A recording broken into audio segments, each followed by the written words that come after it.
I'm back again and about time too. Yup, it's me again, King 3DDD. Well, I had to take a 2-month break, which was only supposed to be 1 month, but I ended up extending another month because of stupid projects that I had to do for school. Well, I am back, so, yeah. But anyway, during my break, I watched a video about Sonic Forces. And in the video, the person who was making it was talking about that one cutscene where Tails was trying to fix Omega, and then he got scared of the fake Chaos Zero, even though Tails managed to beat Chaos 4 on his own. So that cutscene makes absolutely no sense, and I hate it a lot. And then, like, in that cutscene, Classic Sonic shows up and beats Chaos Zero in one hit, which was stupid. Yeah, enough about that cutscene. I remember that Omega was like broken in that cutscene. And then I started thinking about how Omega's been portrayed in every single Sonic game, and then I realized something. Sonic Team has no idea how to use this character at all. Has anybody else noticed this? Like anyone at all? Has anyone talked about this? Well, probably not, because I looked it up and I can only ever find one video even talking about this character. So there's that. Pretty much every other Sonic character, with a few exceptions, is talked about online more than Omega is. Why is that? Well, maybe if we go through all of his appearances, we can figure out why. Like I said, I'll go through every game that Omega appears in, and maybe then y'all will understand what I meant by Sonic Team has no idea what they're doing with this character. But first, I'll go through the backstory of him because I feel that's probably important. E-123 Omega was created as the 24th and final robot in Dr. Eggman's E-100 series. Well, presumably 24th. Throughout all Sonic Mania, we've seen more than 24, but most of them aren't canon. The ones that have appeared in the games and are therefore canon are E100 Alpha, E101 Beta, E102 Gamma, E103 Delta, E104 Epsilon, E105 Zeta, E121 Phi, and E123 Omega. Oh, and I'm not sure if the IDW comics are canon, but if they are, there's also E106 Eta and E107 Theta. Sorry about the little tangent there. Back to what I was saying. Eggman created Omega as the ultimate robot, with several types of guns, immense strength, the ability to hover, and so much more. So what did Eggman do with this ultimate robot? Simple. He trapped him in an abandoned base, very far underground, to guard one room in case Shadow broke out of this weird tube thing. Huh. So, yeah, that was a terrible decision. Omega was so infuriated at Eggman that he decided to abandon his original programming, and so that once he got out of that room, he would destroy every single Eggman robot, as well as Eggman himself, to prove his strength. So after an unknown amount of time of Omega being trapped in that base, Rouge ended up infiltrating that abandoned base in search of treasure, despite the fact that at the end of Sonic Adventure 2, which I believe at the time was the most recent Sonic game, Rouge said she was done treasure hunting. Aha! Upon infiltrating the base, Rouge found the room that Omega and Shadow were trapped in. Since she found Shadow in the tube, she ended up freeing him, which caused Omega to wake up, which caused him to think that Shadow was one of Eggman's robots, which caused them to fight briefly, which caused Rouge to stop them, a lot of which caused in that sense there, isn't it? Rouge then found out that Omega wanted revenge on Eggman for locking him in that room, and that Shadow had lost his memory. So you then declare the three of them a team, much to Omega's surprise, as you can tell by the look on his face. I don't think his eyes ever expand like that again, but they do here, which I think is kind of interesting. Kind of adds to the character. Now dubbed Team Dark, Shadow Rouge and Omega went on their quest to defeat Eggman, so Omega could get revenge on Eggman, Shadow could get his memory back, and Rouge could get treasure. During their little journey, they ended up defeating the fake Eggman, finding the destroyed Shadow android, boarding the egg carrier, and defeating fake Eggman again. After this, Rouge and Omega end up finding a room filled with shadow androids in tubes. Rouge then tells Omega the shadow that they've been traveling with is probably an android, before Omega comforts her by saying that for all the shadow clones to exist, the original shadow must exist somewhere as well. Omega really isn't all that important in the final story, and really most characters aren't. But in the cutscene after that, he and Shadow end up looking at the deactivated Metal Sonic.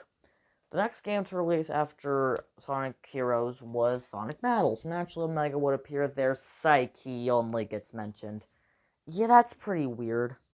The next main Sonic game was Shadow the Hedgehog, and since Shadow and Omega are both part of Team Dark, naturally Omega would have a lot of screen time in that game. Psyche gets less screen time than pretty much anyone else. Omega only appears if you go down the true neutral path in the levels Iron Jungle and Lava Shelter. He had some kind of interesting dialogue in Iron Jungle, but other than that, it's nothing that interesting. However, something truly stupid happens in Lava Shelter. See, if you choose the hero ending in this, Shadow and Omega work together to defeat Eggman, and then Shadow decides that he is in fact an android, and then he and Omega defeat Eggman, take over the Grand Empire, and start a robot uprising. I'm gonna give y'all about 10 seconds to think about why that makes no sense for this character. Yeah, have you figured it out now? Omega's whole goal is to defeat Eggman and all of his robots, and now in this ending, he's totally fine leading them. It doesn't make any sense. Also, this is considered a hero ending. How? Although, actually, in the credits of this ending, the song that plays is like sort of considered Omega's theme song, but like kind of and not really. It's hard to explain. So yeah. Okay. Well, what game is next? Oh no. Now, you might remember my first video where I called Sonic 06 things like bad.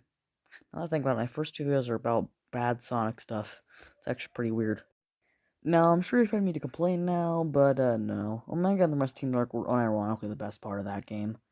Except for Omega's voice. Jesus Christ, what did they do? Answer, they forgot the voice filter. Great work, Sonic Team. He first appears in Shadow's story in level Crisis City where he's deactivated. Keep this in mind for later. Omega next appeared in Tropical Jungle, where Rouge gave him the Green Chaos Emerald and had him go into standby mode for 200 years until Shadow needed help in the future. However, within these 200 years, humanity ended up turning on Shadow, and then they reprogrammed Omega to defeat him and seal him in a high-tech cage, and then put him back into standby mode. In the future, when Shape was... I wrote Shape in the script, what the frick? But when Shadow was in trouble 200 years in the future, thanks to time travel shenanigans, Omega reactivated and helped Shadow defeat Mephiles. Then they both went back to the past, and then Omega went off to Wave Ocean to defeat Mephiles again. Omega then found Mephiles and battled him. Mephiles then told Omega that he was one that ended up stealing Shadow in the future before disappearing. When Shadow and Rouge showed up, Omega sadly informed them that he was the one who would be imprisoning Shadow in the future. But Shadow didn't really care because he still considered him his friend. Ahem. Dark then went to Dusty Desert and defeated Mephiles as a team. Although this is more so stuff to talk about if I were to ever make a video about Shadow, so I'm not gonna really talk about it that much. And then in the last story, Omega's not really that important. All he does is find one of the Chaos Emeralds, so yeah. Well, after having a big role in Sonic 06, naturally, he'd have at least somewhat of a role in the next game. Psych, the next game was Sonic Unleashed. Although, barely anyone was in Sonic Unleashed, so who really cares? I think he's mentioned on a street sign or something, though. Alright, so what's the next game we're talking about? Oh, no. Now, I really don't want to go into the convoluted regards that is this game's plot for the simple reason of no. But I guess I have to talk about Omega's small role in this game. So basically, he went off to Metropolis Zone to defeat some more Eggman robots, and they ran into some other Marauders who deactivated him. Oh wow, he's been deactivated again. Add that to the count. So Shadow got worried about his friend, Hem, and so he teamed up with Sonic and friends to go rescue Omega. When you get there, you can reactivate him. Psych, you can choose not to for literally no reason at all. Why on earth would you not reactivate him, though? Like, what's the point of that? Whatever, if you do, which most people did, I assume, he joins the team, and we're done talking about those games. I've decided that now is the part of the video where I'm just gonna talk about all the cameos he's had in games, so here we go. You can see him in the background of menus in Sonic Gems collection. He has made various appearances as a collectible in the Smash games, and he is a card in both Sonic Rivals and Sonic Rivals 2. As for the mobile games, he's playable in Sonic Speed Battle, Sonic Racing, Sonic Runners, and Sonic Riders Adventure. but for some reason he's not playable in Sonic Dash, when all the other characters Sonic Heroes are, as well as fricking Andronic. Jesus Christ, what is this? So I got a little bit off track there, but let's get back on track with Sonic Colors. No, the DS version, yeah, there we go. In this game, you can find him in the final world of the game, where he's trying to destroy some Eggman robots, just like usual, but yeah, it's nothing that interesting. On to the next game. Okay, so now we can finally get to the part where Sonic Team has no idea whatsoever what they're doing with this character. First up is Sonic Generations. At the start of the game, they're all throwing Sonic's birthday party, and every character is there, except for Omega and Big. Why? They have full 3D models in the game, so does Jet. Why aren't they included normally? I don't get it. So, next up, I'm going to talk about the Mario and Sonic Olympic Games series, because, well, I don't really know, I just kind of feel like it. So, Omega, like all of these characters, were plenty playable in the first game, but got cut out at some point during development. And in all the other games, he's almost never playable. He's always just a boss character, which is stupid and out of character. I don't think Omega would be trying to do, like, evil things to get freaking Olympic gold medals. He's playable in 2016 3DS version, though, so that's something. Alright, I didn't really know where else to put these things, but he's fine in Team Sonic Racing, and he's pretty good in the IDW comics, but, like, for most of the comics, and still to this current comic, he's just been broken. It's so weird that he's been broken for so long. But there's just one more game I need to talk about here. Sonic Free Riders. Great. Now, Sonic Free Riders isn't good at all. There's honestly very few good aspects to that game. But anyway, there's 4 teams in that game, which are Team Sonic, Team Babylon, Team Rose, and Team Dark. Now, naturally, Team Dark is, as always, composed of Shadow, Rouge, and Omega. Psych Omega's not even in the game. Like, for this, apparently, Shadow Rouge decided they didn't need a third teammate, which is garbage. That's so dumb. Now, when Omochao informed Shadow Rouge that they are required to have a third teammate to even enter the race, instead of inviting Omega, they just grabbed this random robot that was right there conveniently for no reason and add him to their team. Why? Now, of the characters in the main Sonic cast, I know that Omega doesn't even appear that often, but I feel like this is the one game where he needed to appear but didn't and was replaced with some other personalityless robot for no reason. And he's voicing anything. I know that the story reason was that was actually Metal Sonic and they needed to have him be in the story somehow. But they didn't need to do it like that. They didn't need to remove a character and ruin 2 others just to make Metal Sonic appear in the story. It's so dumb. Anyway, there's no more games to talk about now, so we can move on to the. What do you mean? I forgot a game. Whatever. What game is it? Oh no.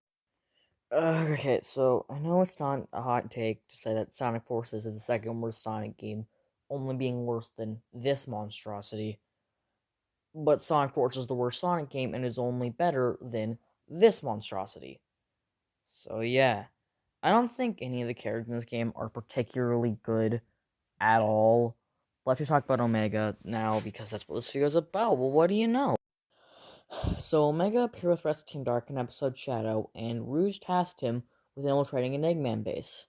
He then got immediately one-shotted by Infinite. Isn't that cool, huh? You know, this super strong ultimate fighting robot over here. Yeah, you're really showing how strong of a character he is, Sonic Team. You're just the best at writing characters, Sonic Team. Anyway, he then gets deactivated again. Remember when I said remember that earlier? Yeah, here's where it's being brought back up. Why does Sonic Team like deactivating him so much? I don't get the point of that. It's so dumb. So anyway, a month passes and the main story starts, where Sonic dies in heavy air quotes. And then another 6 months pass, and no one has tried to fix Omega, even though they formed a resistance specifically to try to save the world. And I feel like having a friend like Omega on their side would really help, but no one so much as remembered he existed. Good to know. We then get the #1 worst cutscene in Sonic history. The one where Tails tries to fix Omega and then cowers because he sees Chaos freaking Zero. Now, I want to talk more about why it's the worst cutscene ever, but let's talk about the Omega parts. First off, this was the first time anyone had bothered trying to fix him in 7 months. Why? Does no one care about him canonically? We'll get to that later. Anyway, it was a huge opportunity to have Tails successfully fix Omega here, because Tails and Cloud Sonic by themselves for like half of the story, and they don't really have any interesting character interactions. Cloud Sonic can never so much as speak. Having Omega with them leads to some really interesting character action that we don't get to see often. But no, we don't get that because Sonic Team is dumb. Also, I know I've been attacking specifically Sonic Team. Here, I've been referring to that. The writers. The writers are dumb. The writers don't know how to write Sonic games. That's what I'm referring to. Back to Sonic Forces. Anyway, Tails and Cloud Sonic did abandon Omega, just like I were given the option to do that in Sonic Chronicles. This game did something that you could do in Sonic Chronicles. Anyway, Omega is then never mentioned again until the end of the game by any character, and then at the end of the game, he just sort of comes in like a Deus Ex Machina and fails because he doesn't even shoot Infinite in the cutscene. So again, what was the point? What were they doing with this character? What were they doing with this game in general? Anyways, Omega then doesn't appear again until the final cutscene, where he has no lines and Rouge mocks him for not showing up until the end. I cannot get over how stupid that is. Well, I've officially talked about all the games now, but I'm not done with the video. I've still got more to say about other stuff. I just want to say that I don't think the writers actually care about Omega at all. He was quite literally only made so they could have a replacement for Gamma. Now, what do I mean by that? Well, let me explain. Back when Sonic Heroes was being made, they originally planned to have 6 teams instead of 4. While Team Sonic and Team Chaotix remained exactly the same, the other 4 teams went through a lot of changes. Team Rose was originally Amy, Cream, and Rouge, and then there were also 3 other teams, one of which was Chaos, Big, and Gamma, another one was Fang, Bean, and Barked, and the last one was Metal Sonic, Ray, and Mighty. Now, at some point during development, they changed it from 6 teams to only 4, and because of this, a lot of characters had to be cut, and some team roles had to be switched around. Big was put onto Team Rose, and Rouge had her own team, which was Team Dark. And they end up deciding to bring Shadow back to life instead of Chaos and Gamma. But because of that, they still need a robot with big guns. So because of that, they added in Omega. Oh, and also Fang's team and Metal Sonic's team got cut from the game, but that's not worth talking about right now. Anyway, Omega was only made so Team Dark could have a 3rd member, and so they could have a replacement for Gamma. And I'm pretty sure that's all Sonic Team sees him as. He gets the least screen time of any modern Sonic character besides Cream, and he's never even been referenced in a game that he and his teammates aren't in. So I said teammates instead of friends there because, according to Sonic Team, Team Dark aren't friends, even if they've literally said so themselves in the games. That's just so dumb and shows that Sonic Team really doesn't know how to use any of their characters. I'm sure that by now you understand that originally they did know how to use Omega, but over time they slowly forgot how to. Although realistically, the writers don't know how to use any of the characters besides maybe Blaze. And I could go on a huge rant about all the characters, but I would rather save that for future videos. And also, I have taken way too long to make this, and it doesn't need to be longer than it has to be. And with that, I'm finally done with this video. I know this isn't a normal Hollow Knight video like I usually do, but this is something that I've wanted to make. It's also taking me like half a year, so I'm really sorry about that. I might do more Sonic videos in the future, specifically I might do one of these videos about Vector, but I don't really know. Also, I have a video I want to make about the mobile game My Singing Monsters, because of course I do. I'm just that kind of person. So yeah. Sorry for this taking so long to come out. See you next time. Goodbye. Also, at the time that this is being recorded, we still haven't gotten Silk Song's release date. I just think that's funny. Anyway, goodbye for real this time.